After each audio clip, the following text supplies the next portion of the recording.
que nos dijeran quién era el fiscal que iba a entender en la causa, que es la UFI número 8 a cargo del doctor Jorge Paulini, que, para dicho sea de paso, es la única fiscalía de investigaciones complejas de La Plata. Es decir, todos los delitos en el Departamento Judicial de La Plata en los cuales se puede haber involucrado un funcionario público caen en la fiscalía número 8.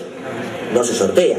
Ya existía un mapa de riesgo hídrico desde el 2007. ¿Por qué digo que el conocimiento previo es fundamental? Porque por lo menos el señor intendente actual de la ciudad de La Plata conocía este riesgo, sabía, tuvo reuniones. Ni hablar de una de sus campañas políticas, que está acompañado en la causa de este documento, donde hizo alarde de sus conocimientos hídricos de la ciudad. Repartió por toda la ciudad un tríptico color verde, donde las obras y todo lo que iba a hacer en la ciudad de La Plata. No, el doctor Paulini considera que no es el momento y nos respondió casi textual: todavía hay prueba pendiente de producción. Hace casi 10 meses atrás nos contestó eso. El fiscal Juan Cruz Condomial Corta fue apartado de la investigación penal, pero increíblemente no enjuiciado. Dato: defendió hace una década en una causa penal a nuestro intendente Pablo Loera. La investigación llevada adelante por el fiscal Jorge Paulini, hoy por hoy, a 1 año y medio, insólitamente tiene solo a 4 procesados, 3 comisarios, entre ellos Bayón y la doctora Sansone, pero no al ministro Ricardo Casal, al cual consideramos que pueden caberle los cargos de abandono de persona, incumplimiento de los deberes de funcionario público, adulteración de documento público, falsificación de documento público, falsedad ideológica de instrumento público y encubrimiento agravado. ¿Será por el parentesco que tiene el fiscal Paulini con Ricardo Casal que no lo imputa? El 7 de abril de este año, el diputado Cristian Castillo presentó un proyecto de resolución requiriendo la presencia del ministro Casal, que duerme en las comisiones de esta Cámara. Los vecinos inundados exigimos que sus legisladores cumplan con el deber de respaldar los derechos del pueblo de saber la verdad, que se interpele al ministro Casal y a todos los funcionarios del Ejecutivo responsables, que también el Senado inicie los juicios políticos que le corresponden al fiscal Condomial Corta y los demás oficiales de justicia que corresponda. Y así como los inundados han sido perfectamente claros con respecto al crimen social, con respecto al encubrimiento, también han sido completamente claros en lo que respecta a las responsabilidades políticas. En esto los inundados no se han mareado, no han caído en tecnicismos, en lógicas jurisdiccionales. Saben perfectamente que sin mucho esfuerzo intelectual se llega a la conclusión de que para encubrir por lo menos decenas de víctimas en una ciudad que todo el país en ese momento estaba mirando, que era el centro de la escena, se necesita por lo menos de la complicidad del gobierno provincial, municipal y nacional. Por eso es que han sostenido desde la primera movilización una bandera que encabeza todas las marchas que dice: Brera, Scioli y Cristina son responsables. Y acá vengo también porque me lo pidió el gobernador Daniel Scioli. Yo hace meses que escucho una campaña por la radio que dice: sea exigente. Y yo vengo a exigir justicia y explicaciones.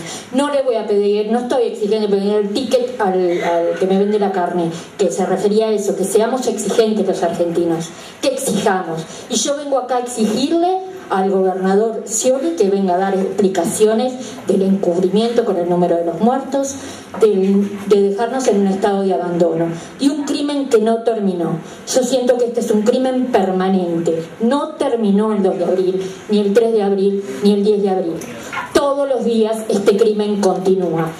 Cuando nosotros pudimos sobrevivir en un altillo, había un vecino al lado mío que era diabético y por suerte pudo llevarse su medicación, por lo tanto se aplicó insulina ahí cuando estaba en ese lugar. La esposa sufrió de hipotermia, tuvimos que asistirla, y uno de los vecinos, cuando bajó, que pobre, lo único que pudo hacer es quedarse en la escalera porque ya no entrábamos más, en el altillo se venía abajo.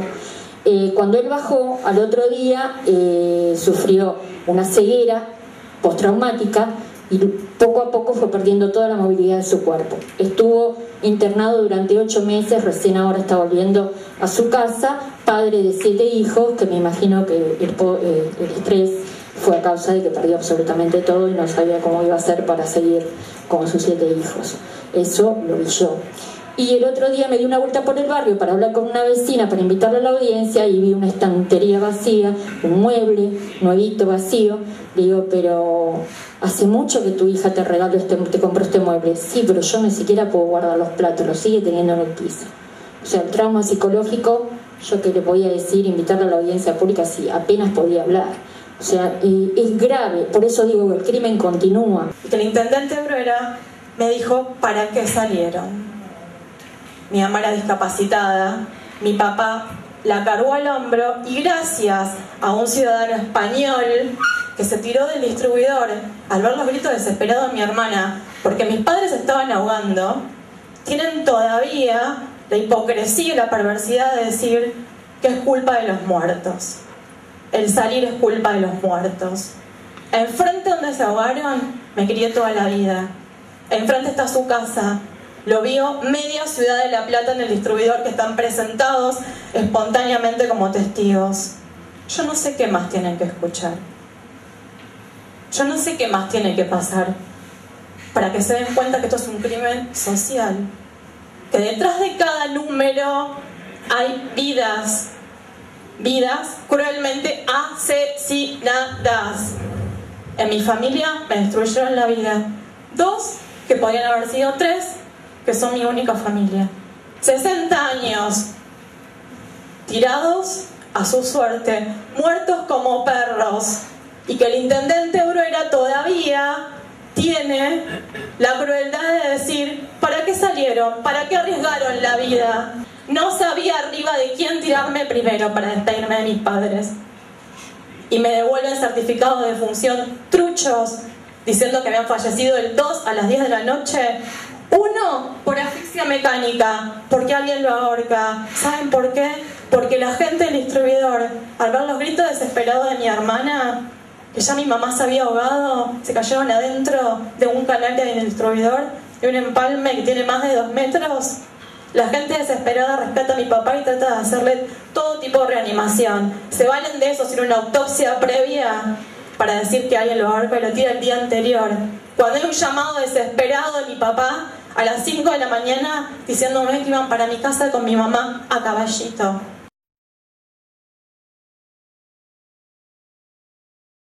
Yo soy delegada general de la Junta Interna ATE del Ministerio de Desarrollo Social y día a día tenemos casos como el que relata la compañera. Entonces cuesta, digamos. Yo lamento y digo, es una vergüenza que no estén acá ni Martín Ferré, que era el ministro de Desarrollo Social durante el 2012 y 2013, ni Aparicio, que es el actual ministro de Desarrollo Social y que en ese momento era el secretario de Espacio Público, que no esté Narlía, que no esté Scioli, que no esté Casal, que no estén los Bruera, que no estén todos los responsables políticos de este crimen social como lo definió Castillo. Digamos, es una vergüenza que para los trabajadores, para aquellos vecinos que fueron damnificados por toda esta situación, hoy no estén acá dando la cara. Como, digamos, acá se habló, me voy a respaldar mucho también en el informe de las compañeras del Colegio de Trabajadores Sociales. Digamos, ahí, digamos, uno puede plantear que hubo problemas de coordinación para lo que fue el plan de contingencia, sobre todo desde lo social. No hubo un problema de descoordinación, digamos, sino que lo que hubo fue una decisión de estos, en este caso de Ferré, de Casal, que era quien coordinaba el comité de crisis, digamos que desde la provincia y desde un ministerio que contaba con cientos de trabajadores y profesionales que vienen con años de experiencia para trabajar ante situaciones de crisis, no lo hicieran. Los trabajadores ya, digamos, no sé si se acuerdan, pero nosotros en la Semana Santa del 2012 hubo un temporal fuerte, fue el 4 de abril del 2012, que azotó varios distritos del conurbano bonaerense, que también hubo víctimas fatales, y nosotros ahí, los trabajadores del ministerio, denunciamos que el ministerio al momento de ese temporal contaba en sus depósitos que deberían estar al servicio de dar una respuesta urgente ante estas situaciones, contaba con 13 colchones y con pan dulces y garrapiñadas que habían quedado de las fiestas, estábamos en abril, y es lo que el ministerio le entregó, y de eso lo denunciaron inclusive algunos de los distritos, o sea, el personal político de esos distritos, es lo que le entregó el ministerio ante ese temporal. Los trabajadores nos organizamos junto con organizaciones sociales y gremiales y denunciamos toda esta situación. Llega el 3 de abril del 2013 y el ministerio, los depósitos del ministerio, porque los delegados lo primero que hicimos cuando pudimos cruzar la 32, que estaba inundada, y llegar a los depósitos de Tolosa, que eran en 2 y 522, y esos depósitos estaban vacíos, acá hay una foto, estaban llegando, había 3 pilitas de 14 colchones, había algunos packs que no llegaban a 50 botellitas de agua y había algunas latas de arvejas y paquetes de fideos.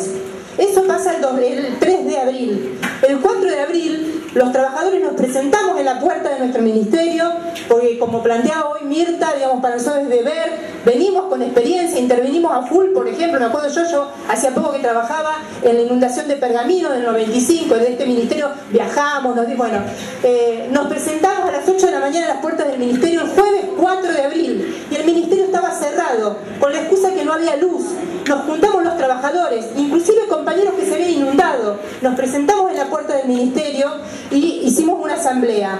Ahí empezaron a llegar familias como el que cuenta la compañera, que venían hace un día capaz que dando vueltas porque habían perdido todo, llegaban a un ministerio que estaba cerrado porque no había luz, que estábamos los trabajadores en la calle y no había un funcionario. Estamos hablando del Ministerio de Desarrollo Social de la provincia el jueves 4 de abril y no había un funcionario. Ahí los trabajadores abrimos el ministerio, instalamos unos escritorios en la planta baja y empezamos a hacer lo que sabemos hacer, que es escuchar, que es tomar nota, empezar a hablar con otros, saber dónde estaba habiendo ayuda, que estaba el pasaje de Adorocha, que estaba tal centro cultural que juntaba comida, que juntaba ropa, y empezamos a hacer eso, hasta que llegó al rato un director de línea, que no teníamos, que iba y venía al comité de crisis que estaba reunido en el Ministerio de Seguridad y no traía ni una línea de intervención. Los trabajadores no tuvimos ni el jueves 4 ni el viernes 5 una línea de intervención.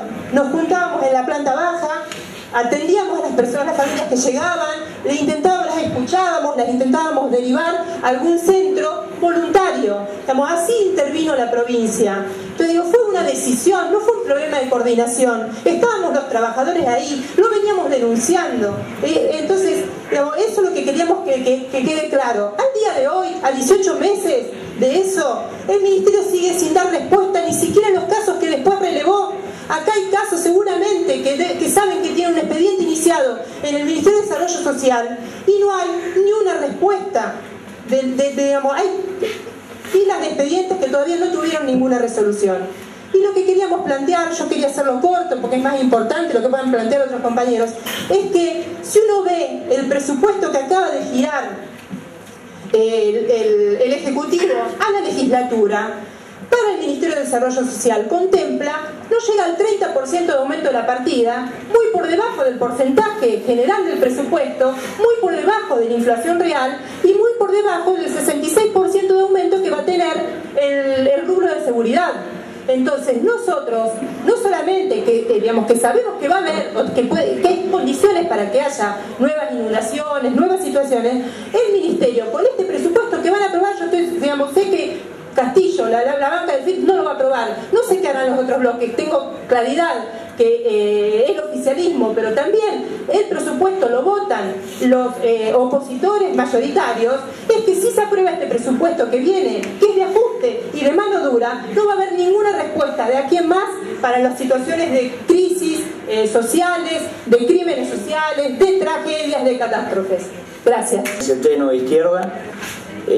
Con Vilma Ripoll estuvimos trabajando desde el primer día, algunos que dicen que lo estuvieron haciendo, por ahí no tengo la constatación de que así fuera, pero nosotros creemos que esta audiencia vinimos con reserva, porque puede ser importante, pero en realidad la audiencia pública, más que para escucharnos, en realidad es para repetir de vuelta lo que hace un año y medio se viene planteando al Ejecutivo, pero también entiendo yo que al Legislativo y también a la Justicia.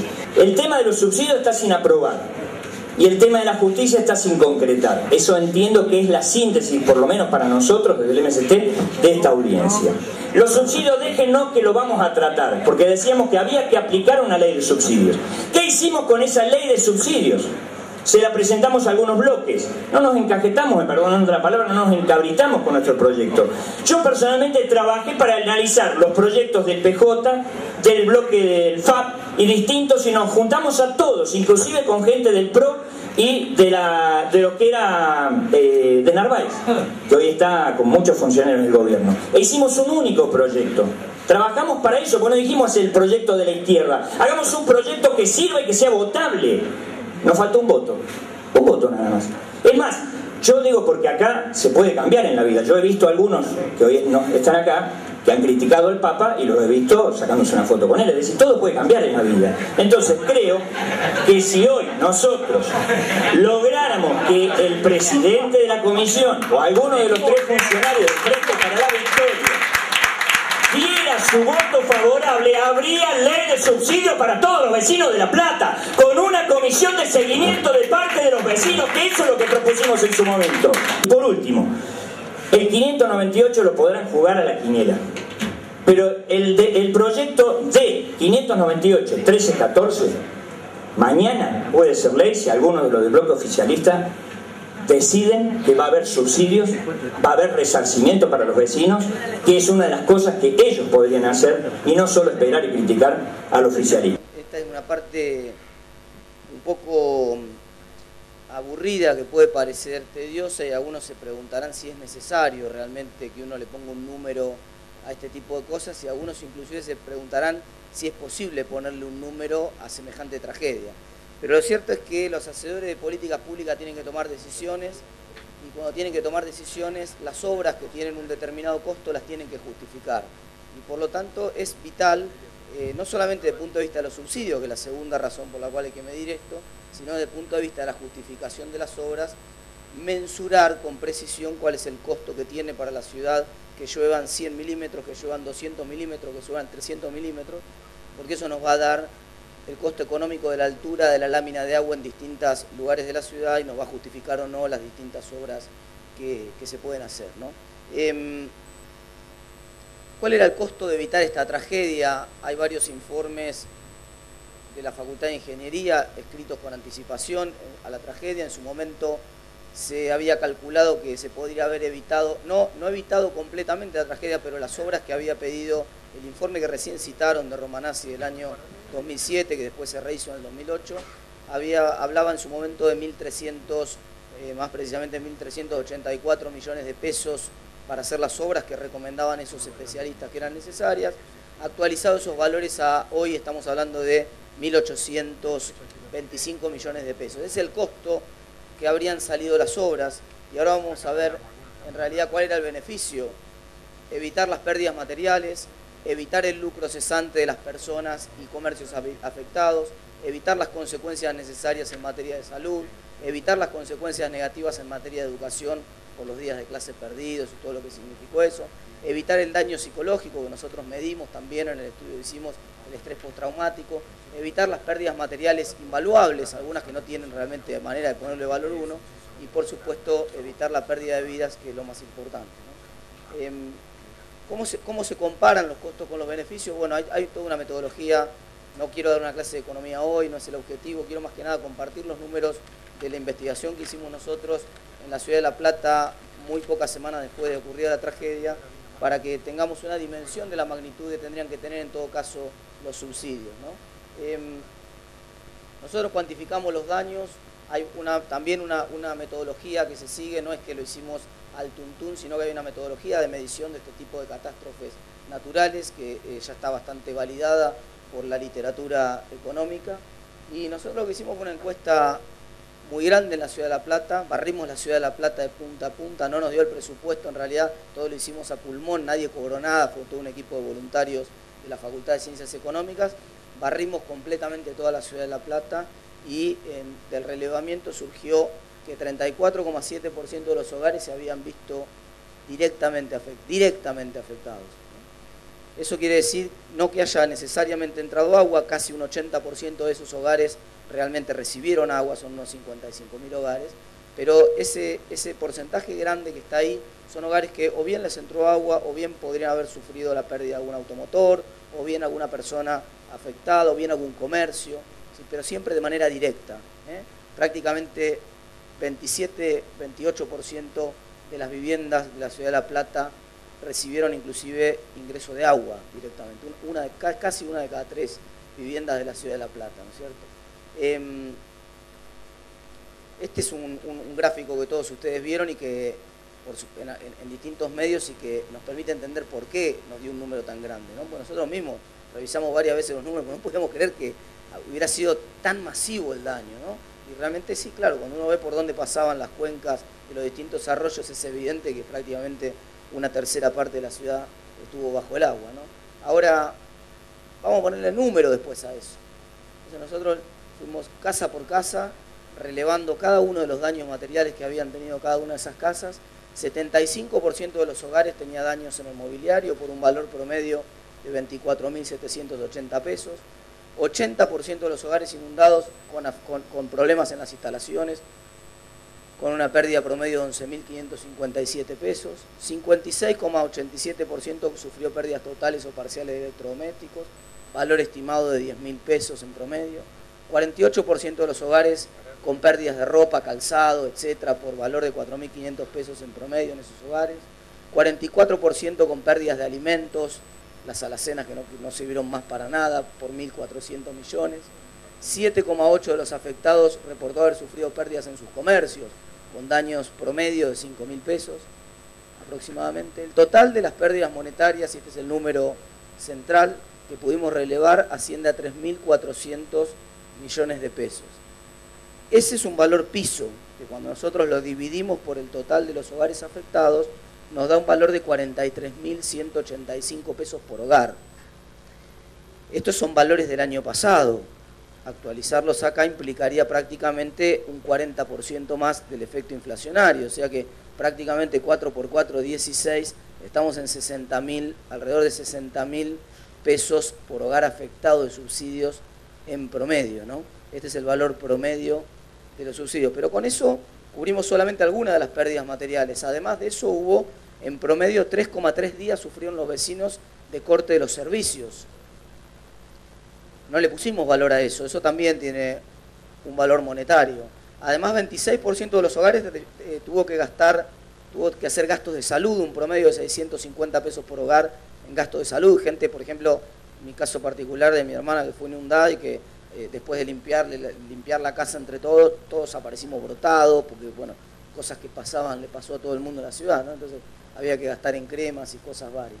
El valor del tiempo perdido de trabajo, prácticamente la ciudad estuvo paralizada durante por lo menos una semana, asciende el cálculo que hicimos en la universidad a 337 millones de pesos, ¿no? Y además, el último dato central, que es un dato muy importante, que es muy difícil de ponerle un valor monetario, pero que nosotros queríamos medir, para que no quedara solamente esta idea de que flotando, que bueno, la gente quedó con estrés postraumático. Hay una batería completa diseñada por psicólogos, expertos en el tema de estrés postraumático, que se llama la batería de Davidson, es una batería que se utilizó, por ejemplo, en la tragedia en el terremoto de Chile, que fue creo que en el 2010, la misma batería.